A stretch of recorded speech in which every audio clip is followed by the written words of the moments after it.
내 자녀를 사랑하라고 하는 그 제목으로 말씀을 나누겠습니다.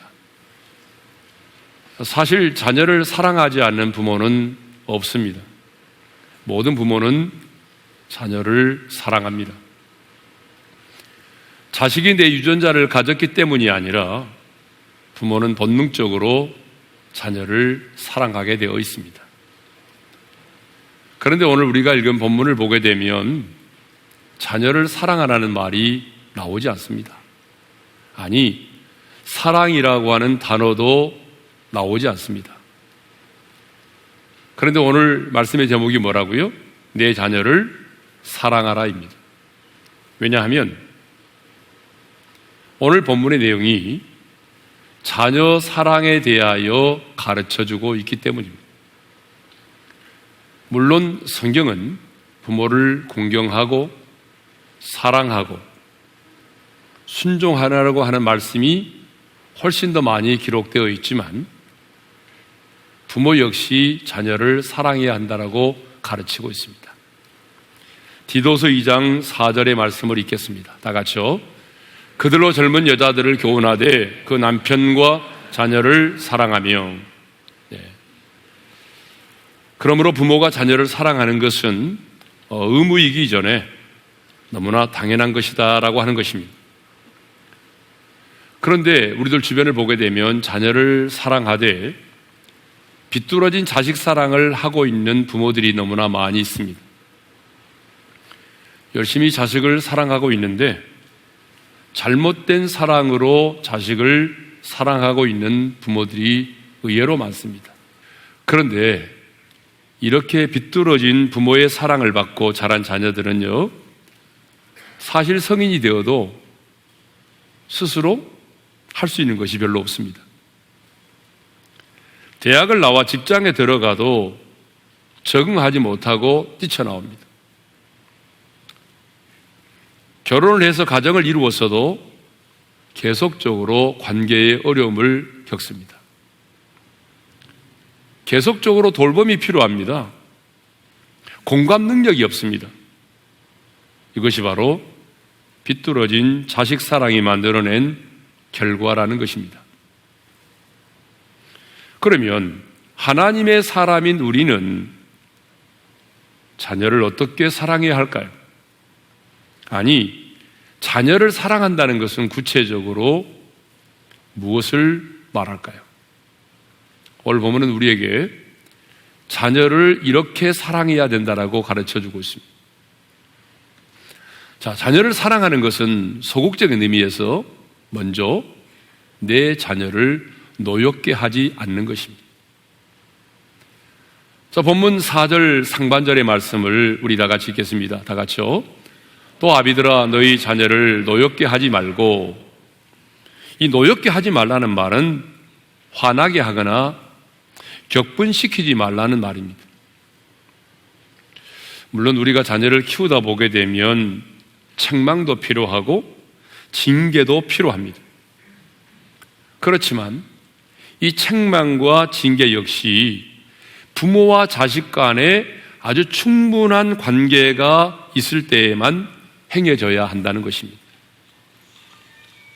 그러니까 부모와 자식 간에 충분한 사랑의 관계가 형성이 되었을 때에 그때에 내가 책망도 하고 징계도 행해야 자녀가 그 책망을 듣고도 노여움을 갖지 않게 되고, 그리고 부모가 의도하는 결과물을 얻게 되는 것입니다.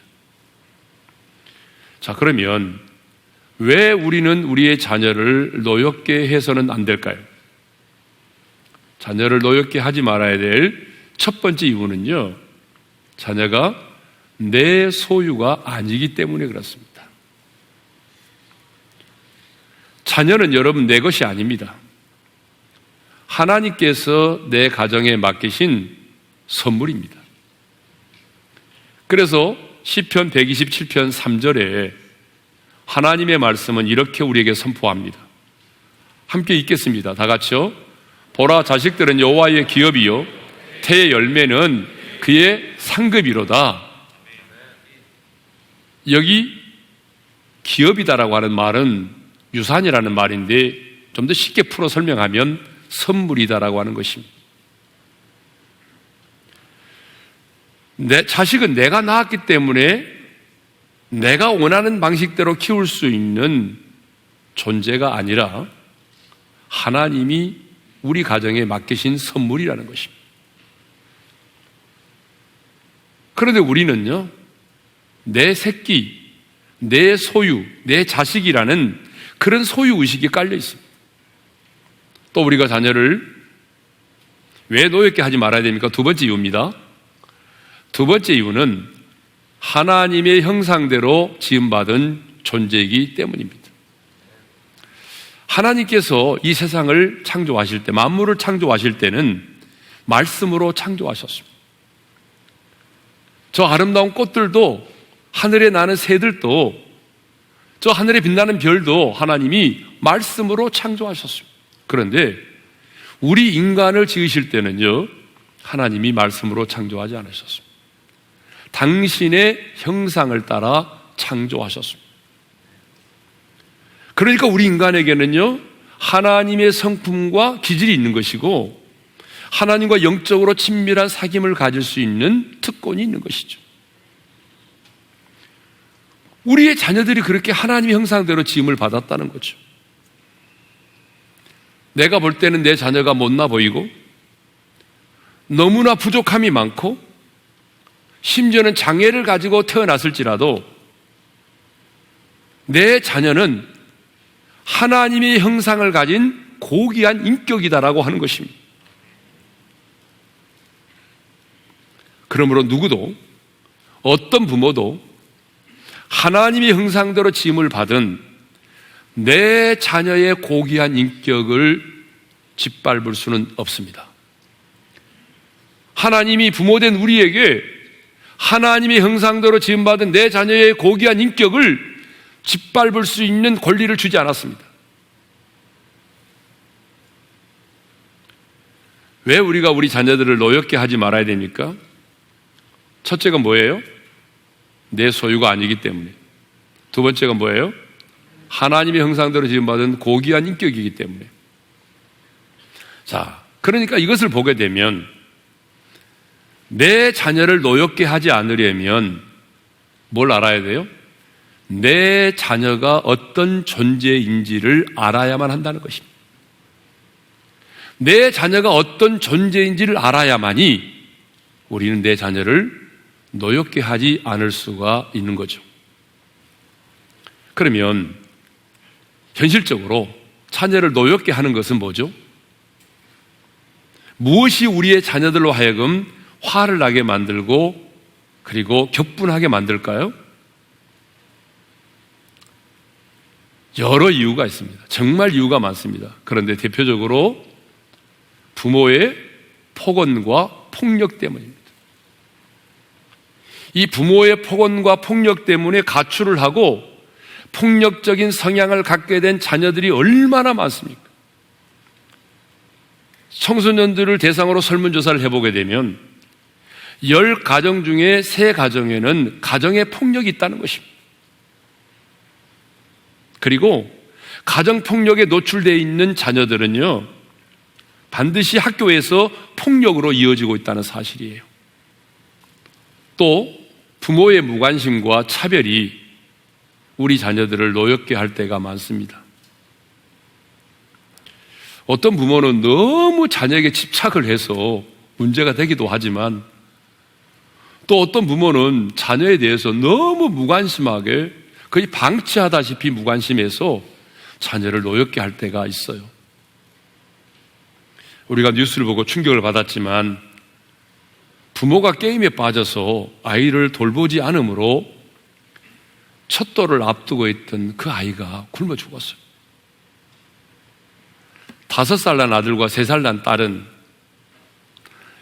발육 상태가 좋지 않아서 아동보호 전문기관에 맡겨졌습니다. 이 엄마 아빠는 얘들을 방치해 놓고 하루 12시간씩 PC방에 가서 게임을 했다고 하잖아요.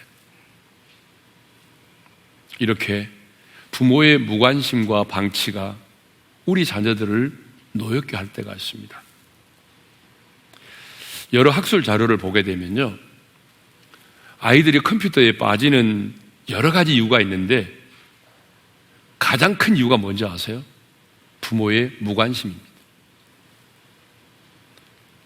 자녀에게 신경을 쓰지 못하는 맞벌이 부부, 무관심한 부모의 방관이 아이들을 컴퓨터 앞으로 끌어들인다는 것입니다. 또 가정에서의 차별이 얼마나 자녀를 화나게 만들고 깊은 상처를 갖게 하는지 모릅니다. 부모가 자녀들을 가정에서 차별하고 양육하면 자녀들의 마음속에 상한 마음이 생기기 시작합니다. 형제 중에 동생보다 형을 더 사랑하고 인정하면 동생의 마음속에는 부모가 자신을 차별한 것에 대한 분노가 생깁니다. 야곱은 12명의 자녀 중에 누구를 가장 편애했나요? 요셉을 가장 사랑했어요. 그래서 다른 형제들에게는 그렇지 않았지만 요셉에게만큼은 채색 옷을 만들어 입혔어요. 요셉에게만. 그렇게 요셉만 차별해서 편애를 하니까 다른 형제들이 어떻게 했어요? 다른 자녀들의 마음속에 요셉을 향한 분노의 마음이 생겼습니다. 그래서 결국 형제들은 요셉을 애굽의 노예로 팔아버렸죠. 이 야곱의 가정의 비극은 어쩌면 부모의 차별에서부터 시작이 되었다고 해도 과언이 아닙니다. 자, 그러면 왜 우리는 우리 자녀를 노엽게 하지 말아야 하대요? 왜 우리는 우리 자녀를 노엽게 하면 안 됩니까? 사도 바울은 골로새서 3장 21절에서 분명하게 이렇게 말하고 있습니다. 함께 읽겠습니다. 다 같이요. 아비들아, 너희 자녀를 노엽게 하지 말지니 낙심할까 함이라. 왜 사도 바울은 우리의 자녀들을 노엽게 하지 말아야 한다고 말합니까? 자녀들이 낙심할까 두렵다는 거예요. 자녀들이 낙심할까 두렵기 때문에 노엽게 하지 말라는 거예요. 여기 낙심하다라고 하는 말에 의미가 있습니다. 이 언어의 의미가 뭐냐 그러면 절망하다, 열정이 사라지다는 것입니다.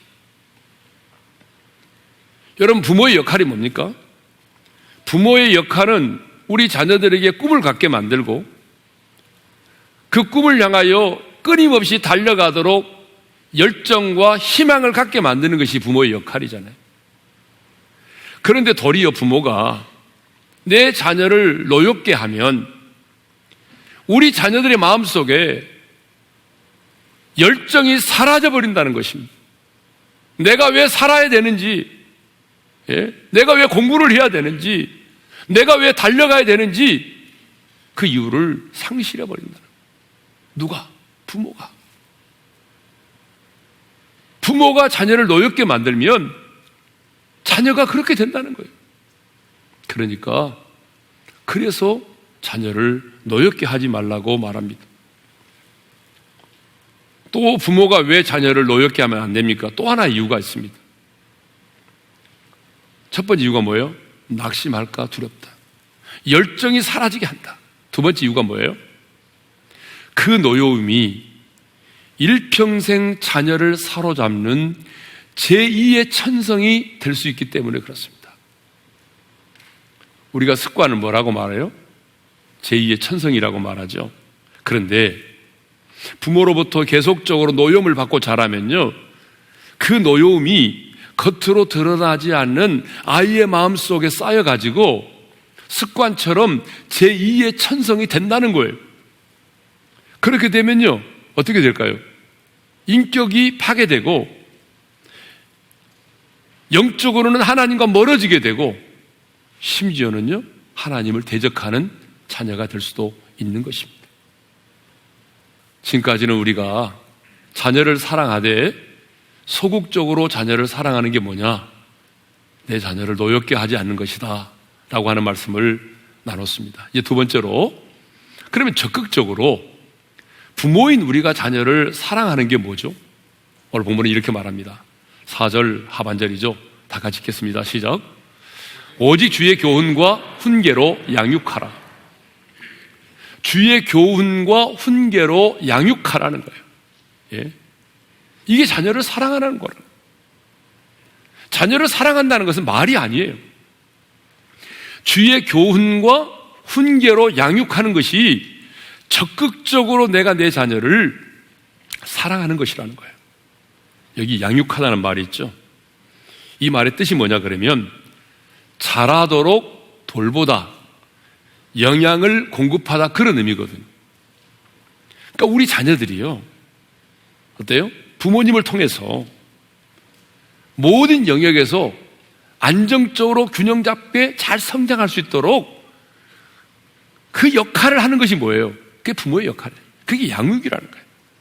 그러니까 아이에게 맞는 음식을 먹이고, 그리고 아이에게 맞는 생활의 환경을 조성시켜주고, 또 아이의 눈높이에 맞는 교육을 시키고, 그래서 육체적으로, 정서적으로, 사회적으로 이 세상에 잘 적응하며 살아갈 수 있도록 해야 됩니다. 뿐만 아니라 영적으로도 하나님을 알게 하고, 하나님에 관한 지식을 갖게 만들고, 하나님의 사랑 안에서 잘 자라도록 해야 되는, 이게 뭐예요? 이게 바로 양육이라는 거예요.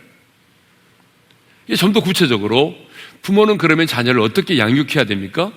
첫째로 주의 교훈으로 양육하라고 말합니다.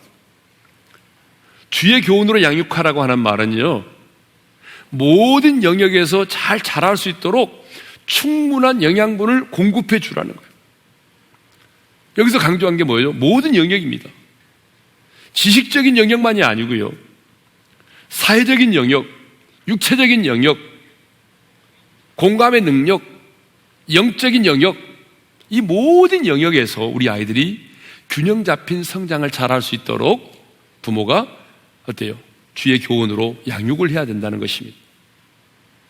그러니까 영양분을 공급해 주는 건데, 영양분만 공급해 주는 것으로 끝나는 것이 아니라 하나님은 우리 자녀들이 부모를 통해서 사람답게 사는 것이 무엇인지를 배우기를 원합니다. 하나님은 학교에서가 아닙니다. 여러분, 교회도 아닙니다. 하나님은 가정에서, 부모를 통해서 우리 자녀들이 사람답게 사는 게 뭐지? 사람답게 사는 게 뭐지? 이걸 배우기를 원합니다. 행복하게 사는 게 뭐지? 돈 있어야만 행복한가? 아니구나. 돈이 없어도 행복하구나. 가난하게 살아도 행복할 수 있구나. 이것을 우리 자녀들이 부모를 통해서 배우기를 원합니다. 하나님을 경외하는 것이 무엇인지 우리 자녀들을 부모를 통해서 배우기를 원합니다. 그래서 부모는요, 자식을 낳았다고 되는 게 아니에요. 양육해야 돼요. 주의 교훈으로 양육해야 돼요. 그것은 뭐예요? 내가 보여주는 거예요. 그래서 하나님은 마땅히 행할 바를 아이에게 가르치라고 그랬잖아요. 그리고 하나님은 부모된 우리가 자녀들에게 사람답게 사는 것이 어떤 모습인지를 보여주라는 거예요. 하나님을 경외하는 삶이 어떤 것인지, 예수님을 주인으로 모시고 사는 백성이 어떤 것인지, 아니, 행복하게 사는 게 무엇인지를 말이 아닌 여러분의 모습으로 보여주라는 거예요. 그래서 우리 자녀들이, 이게 바로 행복이구나, 이게 바로 가정이구나, 이렇게 사는 게 바로 행복이구나, 자녀들로 하여금 그걸 보게 하라는 것이. 그런데요, 우리나라의 부모님들은 잘 못합니다. 이거를 오직 한 곳에만 꽂혀가지고 그냥 계속해서 그것에만 집중하도록 만들죠. 과외만 시키고 공부만 하게 하고. 그런데요, 이것을 잘 실천하는 부모가 있습니다. 바로 어떤 부모냐면 유대인들입니다. 유대인들은 정말 잘합니다. 유대인들은요, 세계의 0.2%밖에 되지 않는 소수 민족입니다. 그렇게 적은 민족이지만 전 세계적으로 정치, 경제, 사회, 문화 모든 영역에서 가장 영향력 있는 사람들이 누굽니까? 바로 유대인들입니다. 예? 노벨상 수상자의 32%가 유대인들입니다. 하버드 대학생의 30%가 유대인들. 세계 최고의 부호 중 30%가 바로 유대인들입니다. 유대인들의 자녀 교육의 목표는 성공에 있지 않습니다. 유대인들은 자녀를 사회적으로 성공한 사람으로 만들기 위해서 노력하는 것이 아니라 온전한 인격체로 성장하도록 부모가 본을 보이는 데에 최선을 다합니다. 이게 다릅니다. 유대인들의 교육 목표는 온전한 인격체로 성장하도록 부모가 최선을 다하여 본을 보이는 것입니다. 그래서 하나님에 대한 경외가 어떤 것인지, 그리고 인간에 대한 사랑이 어떤 것인지, 배움이 얼마나 중요한지, 노동이 얼마나 신성한 가치를 가지고 있는지, 사회성과 배려, 공감 능력에 대한 가치관을 부모가 적극적으로 자녀에게 본을 보여줍니다. 그래서 나로 사는 법이 아닌 우리로 사는 법, 더불어 사는 법이 어떤 것인지를 자녀들에게 가르쳐 줍니다. 유대인들은요, 철저하게 하나님의 말씀으로 자녀들을 양육합니다. 그래서 어릴 때부터 그들은 하나님의 말씀을 끊임없이 암송하게 만들죠. 자, 두 번째로 주의 훈계로 양육하는 것입니다. 훈계는 뭐죠? 책망과 교육을 말합니다. 자, 부모된 우리는 자녀를 노엽게 하지 말아야 하지만 자녀들이 잘못된 길로 나아가면 방관만 하지 말고 어떻게 해야 됩니까? 책망할 수 있어야 된다는 거죠. 그래서 성경은요, 잠언 13장 24절에 이런 말씀이 있습니다. 우리 다 같이 읽겠습니다. 다 같이 시작. 매를 아끼는 자는 그의 자식을 미워함이라. 자식을 사랑하는 자는 근실히 징계하느니라. 거기 보게 되면 매를 아끼는 자는 자식을 미워한다라고 말하죠. 그러니까 정말 자식을 사랑하는 자는 자녀를 어때요? 징계한다는 거예요. 네. 그렇기 때문에 자녀가 귀하고 사랑스럽다는 이유로 그 자녀의 제대된 행실을 묵과하고 징벌하지 않는 것은 그 자녀에게 있어서 죄에 대한 양심에 마비를 초래하게 해서 궁극적으로 그 인격이 파멸에 이르게 하는 것입니다. 여러분, 엘리 제사장의 가문이 왜 저주를 받았습니까? 여러분, 제사장의 가문이니까 얼마나 명문 가문입니까? 그죠? 구약시대에. 그런데 엘리 제사장의 가문이 저주를 받았습니다. 여러분, 왜 저주를 받았습니까? 왜 이가봇 하나님의 영광이 그 가문에서 떠났습니까? 성경은 분명히 이렇게 말하죠. 사무엘상 3장 13절의 말씀을 읽겠습니다. 다 같이요. 이는 그가 자기의 아들들이 저주를 자청하되 금하지 아니하였음이니라. 주의 교훈과 훈계로 자녀를 양육하려면 반드시 사랑이 필요합니다. 사랑이 동기가 되어야 됩니다. 사랑이 없다면 여러분 책망하지 마십시오. 부모는 어떠한 경우에도 자녀를 사랑하도록 부름받은 사람들입니다. 모든 사람이 내 자녀를 향해서 비난을 하고, 모든 사람이 내 자녀를 향하여 손가락질을 하고, 모든 사람이 내 자녀를 향해서 돌을 던져도, 그래도 부모는 끝까지 자녀를 사랑하는 것입니다.